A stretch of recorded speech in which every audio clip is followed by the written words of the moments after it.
Season 4 Reloaded is coming in just under a week, which includes 2 new LTMs for zombies, new weapons, new rewards, grief changes, and even new versions of maps we already have. Jumping right into zombies as we always do, we have some grief changes which sound pretty good. Treyarch is bringing a new round of gameplay updates to Grief Season 4 Reloaded, including more punishing grief effects against enemy players, bans for certain revive-related gobblegums, that's good, faster zombie spawns after capture zones, yes, whimsical gobblegum rewards for players who finish their matches, okay, and more. Watch for patch notes from Treyarch prior to the start of Season 4 for all the details interesting. Not super happy with the whimsical gobblegums. I feel like people don't use them all that much. I don't use them all that much, but I do understand. I'm torn on the rewarding gobblegum or rewarding people in general for playing grief. It feels like you're bribing them. So I don't know. If it's an LTM, if it's a one-time thing, sure, whatever. But for an entire mode, I know that's not the popular opinion, but as a game designer, when you incentivize something and then people get it and get the reward, then they're done with that thing. They want people to always play grief. So I think that makes the most sense. Whimsical Gobblegum, it feels like a pretty good compromise to me, but let's move on to the Abomination Challenge. During the Beavis and Butthead event, yes, if you haven't heard, Beavis and Butthead come into zombies or come into Black Ops 6, summon Mo by opening the doors to the Ether Church, then defeat Mo. Mo has some unique abilities as an Abomination HVT. He will gain resistance, then immunity to a weapon repeatedly used on him. That is very interesting. That gets me excited. Mo's charge attack also holds a secret, which we'll get into. These are available on flow mode and cell shaded map. I don't know what that is. We'll get to a restricted no quests, no Easter eggs, and no exit strategy, and it's only on Liberty Falls. And this is unfortunately another limited time mode. Enter a cell shaded version of Liberty Falls in this chaotic and seriously challenging LTM. Available for crews from 1 to 4 players versus zombies. Match ends when all players are eliminated, and the mystery box can contain wonder weapons. And this takes place on the entirety of the Liberty Falls map. However, there's a twist, or in this case, a vicious, drooling red-mouth abomination called Mo. This HVT is in a permanent state of fury summoned from the dark ether when the church is open. Your main and overriding goal is to defeat Mo, the HVT abomination. The exfil is disabled until the HVT is defeated. So this honestly sounds pretty good so far. I'm interested. Expect a variety of snacks and enemy-based modifiers as you desperately try to gain the upper hand. The rounds turn faster. Expect like Cranked or the Rampage Inducer in terms of enemy spawning, not necessarily speed, but spawning, which is good. So that's that constant spawning, which is awesome. There's additional enemies, amalgams, doppelgas, elder disciples, shock mimics, and toxic zombies. You can see Mimic here, Disciple there, Toxic Zombie there, which is going to be pretty difficult. Additionally, this is a modified version of the Zombies Snacks rule set for health. You need to secure snacks dropped as ground loot to increase your health once you've taken damage, although you do not lose health by moving, which is great. But there is no refrigerator power up, and flow state is available, so that 10 times damage is available, assuming you can slay enough of the undead without taking damage to activate it. And with all of these things, that's going to be pretty difficult. Honestly, that sounds pretty interesting to me. Having this one focused objective of killing this really tough abomination, plus all of these different enemies, plus you have to regen with the snacks, that feels like a good challenge. There's no save and quit. There's no main quest, which I know people are going to be upset with, but if the main objective is to just kill this thing, I mean, it makes sense to me. It makes sense to me. Easter eggs being disabled is really sad because you always want to take advantage of the map that you're in. Rampage Inducer, also sad because you love that extra challenge. I really wish they would turn these on. I get the main quest, but like Easter eggs, maybe it interferes with the coding or something. It's weird. There could be bugs. I get it, but still. And no exit strategy or idolize. That is huge. That is very, very huge. And that just makes it more difficult. Like you're not going to be able to idolize and then stand there and kill this abomination. Mo, the HVT abomination, is a force to be reckoned with. He has an extremely mean disposition, inflicts the maximum damage at all times, has an impressive constitution, loves to sprint at foes as often as possible, doesn't like the taste of equipment. If you don't know, abominations will swallow your equipment, so apparently this HVT doesn't do that. And it said he headbutts you with such force that your perks are knocked out of you. Treyarch, yes! This is the interesting stuff I want to see. This is the stuff I would love to see in just a regular map enemy. I know, we're getting Black Ops 1 astronaut vibes here, but dang it, that is such a cool risk, especially with how easy zombies is today. Having perks knocked out of you, especially if they land on the ground and you just have to drink them again. That's so cute. I love that so much. Yeah, landing on the ground, which begs the question, how exactly do you mow down? We do get 15,000 XP, a single hidden power gobblegum, and a special calling card for completing this challenge. Treyarch, this needs to be a gobblegum pack. Let's normalize the gobblegum packs. with the zombie snacks mode that you dropped, if you reached, or team cranked it was, and even with snacks, but I think it was team cranked, you would get a pack of gobblegum. So do that and a pack of gobblegum, and I think that's the perfect reward. Maybe a weapon skin. We can talk about it. But overall, I've seen people not excited about this. To me, this sounds really interesting. I wish this was on all of the different maps, but it sounds like you're going to be switching weapons and hitting the box and pack-a-punching and trying to deal damage to this until it becomes immune again, switch weapons, do this again, fighting off all these things. And it's just that constant progression and constant intensity. I don't know. I have high hopes for that. I feel like that one's going to be pretty fun, as well as the starting room. Starting room locks all the doors, confining you to the starting area. And then each map has different round milestone rewards. There are no door wall buys, exfils, or the exit strategy gobblegum. And this is available for every single map, which is great. Inspired by the initial chamber within the Black Ops Zombies map Moon, the starting room breaks down the complexities of a full round-based zombies experience while ramping up the combat and terror. All the doors are sealed shut, can't be opened, survive to the highest round you can, and die trying. Additional modifiers, classic features. The classic round-based zombies baseline rules are in effect here. Available for crews 1 to 4 players, and the match ends when players are eliminated. Now, I've seen people speculate that this classic round-based zombies baseline means what we've been saying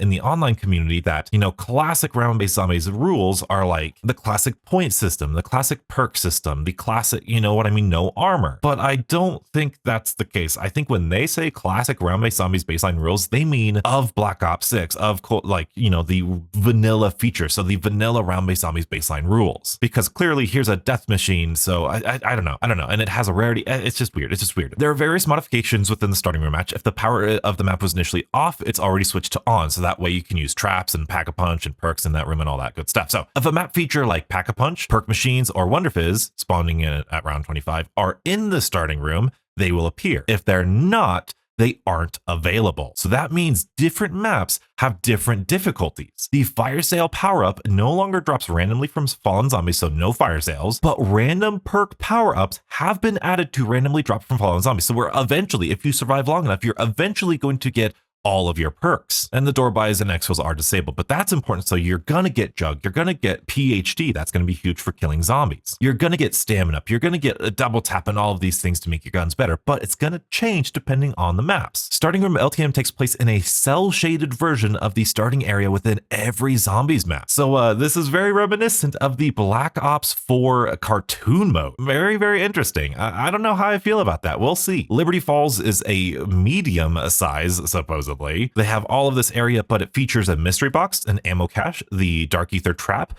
GS45, DM10, Rampage Inducer, and Gobblegum machine. Pretty bare bones. Terminus is really small, only featuring a wall buy, the Tentacle trap, ammo cache, Rampage Inducer, and Gobblegum machine. So that's gonna be the toughest one, I think. Citadel is medium, and it's gonna be one of the easiest. It has a mystery box, a GS45 ammo cache. It has a level 2 armor vest, which is why I don't think it's like classic features. I just think it means like base features. Arsenal station, huge. Crafting table, huge. Wonder Fizz on round 25 onward, huge. Rampage Inducer and Gobblegum machine. So definitely the easiest of the three. The Tomb, though, has the Pack-a-Punch machine, mystery box, a level 2 armor, arsenal station, ammo box, PhD, wall buy, Rampage Inducer. This one, the Tomb large, that's going to be around 999 easy, I think. Especially if you have the mystery box, you get the ice staff, you just camp. That one's going to be so easy. I hope the round challenge completion for that is like 55 or something ridiculous, like 100, I don't know. And Shattered Veil is also large with the GS45, ammo cache, Dark Ether trap, mystery box, Rampage Inducer, but no Pack-a-Punch. Expect a pack of 5 Gobblegums,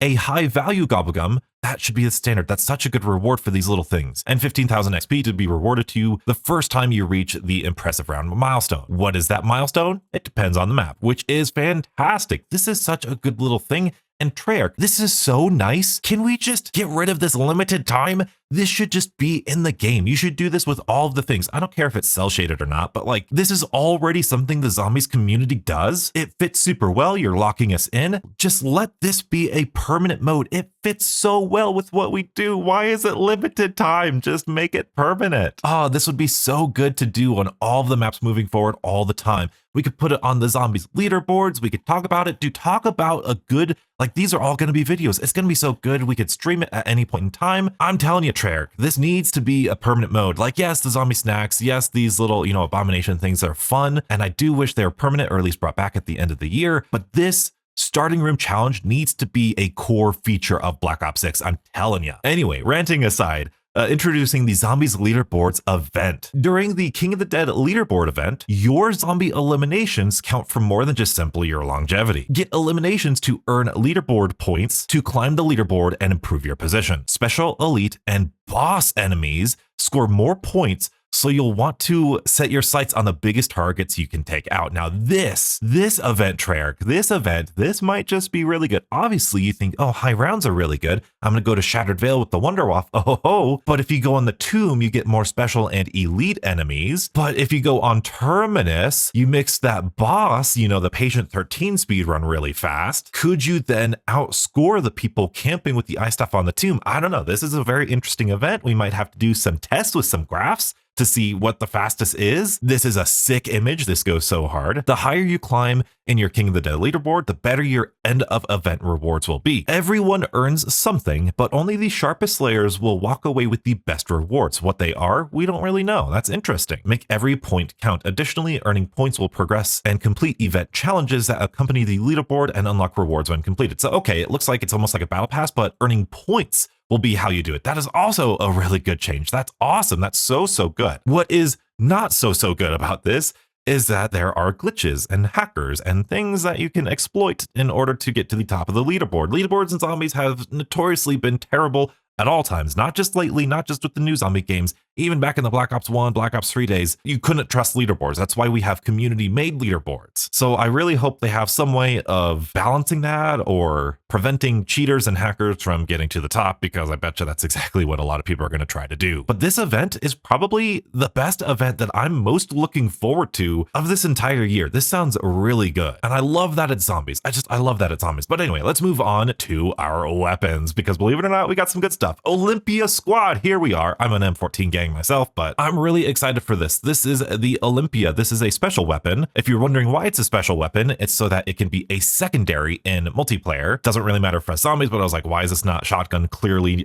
in the shotgun category? It's because they want it to be a backup, a secondary weapon. So it's probably not going to be too powerful multiplayer, but in zombies, I really hope it's really strong. But this is unlocked in the Beavis and Butthead event reward, which I think they don't give any dates for any of these things, but I imagine that's going to be the first one we get. Then we have the pickaxe, which is also available in this reward event. But what we're really looking forward to, what I'm really looking forward to, is the SVD full auto mod. This is being released first in the Beavis and Butthead event. This converts the SVD into a full auto weapon with a high rate of fire, improved handling and spread, stronger recoil, rebalanced damage profile, so we'll see how that does, and it blocks all of these things. I'm really excited. I love the SVD. It's like my favorite sniper in the game, and if it's a full auto with good damage and good rate of fire, that could be really good. We've seen what they've done with the Strider 3-round burst, and man, oh man, I'm so excited. But we also have the TR2 SMG conversion kit. This converts the TR2 into a fully automatic weapon with a fast fire rate that gradually slows down with sustained fire. Oh, that's going to be so interesting to test, especially in zombies. It improves handling at the cost of damage range. So I wonder if in zombies, it's going to keep the same damage,